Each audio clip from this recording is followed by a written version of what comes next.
CGL ഇതുവരെ നടന്നതിൻ്റെ pattern അനുസരിച്ച് നമുക്ക് വരുന്ന ഇൻഫർമേഷൻസ് ഇംഗ്ലീഷ് വളരെ ടഫാണ്. English tough in the sense സമയമെടുക്കുന്ന ഒരുപാട് ക്വസ്റ്റ്യൻസ് ഉണ്ട്. എക്സാമ്പിൾ വളരെ ലെങ്തി ആയിട്ടുള്ള പാരഗ്രാഫ്സ് വന്നിട്ട് റീഡിങ് കോംപ്രിഹെൻഷൻ, അങ്ങനെ വളരെ ടഫായിട്ടുള്ള വേർഡ്സ്, ആരും കേൾക്കാത്ത വേർഡ്സൊക്കെ ഉണ്ട് എന്നാണ് പറയുന്നത്. അതുപോലെ തന്നെ റീസണിങ് ഭയങ്കര എളുപ്പം. റീസണിങ് LKG ലെവൽ ആ രീതിയിൽ എളുപ്പമാണ്. പിന്നെ മാത്സ് ആണെങ്കിൽ അഡ്വാൻസ്ഡ് മാത്സ് വളരെ കുറവ് ചോദിച്ചിട്ട് കൂടുതലും കാൽക്കുലേറ്റീവ് ആയിട്ടുള്ള subjects, simple interest, compound interest അതുപോലെയുള്ള സബ്ജക്ട്സ് ചോദിക്കുന്നു. സിമ്പിൾ ഇൻട്രസ്റ്റ്, കോമ്പൗണ്ട് ഇൻട്രസ്റ്റ്, അതുപോലെ തന്നെ ratio and proportion, mixture and delegation, mensuration, 2D 3D ഇതാണ് ചോദിക്കുന്നത്. അപ്പം നിങ്ങൾ ബേസിക്കലി ഇനി പരീക്ഷ എഴുതാൻ ഉള്ളവരോട് എനിക്ക് പറയാനുള്ളത്, ഒരു ടിപ്പ് എന്ന രീതിക്ക് പറയാനുള്ളത്,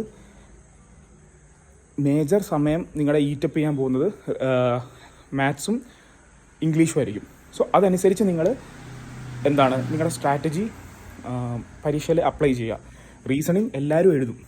റീസണിങ് എല്ലാവരും may be 50 out of 50 mark എടുക്കാൻ സാധ്യതയുണ്ട്. അതുകൊണ്ട് റീസണിങ്ങിൽ നിന്ന് ഒരു ക്വസ്റ്റ്യൻ പോലും വിടാതിരിക്കുക.